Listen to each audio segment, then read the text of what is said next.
Alright, so we're going to be starting bus 221 now.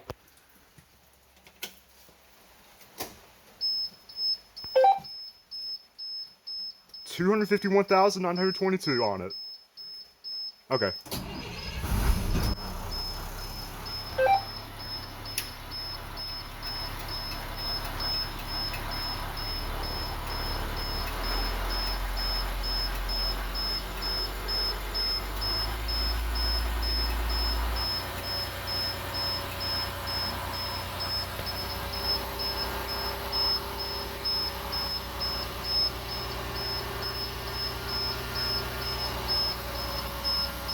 Alright, there you have it.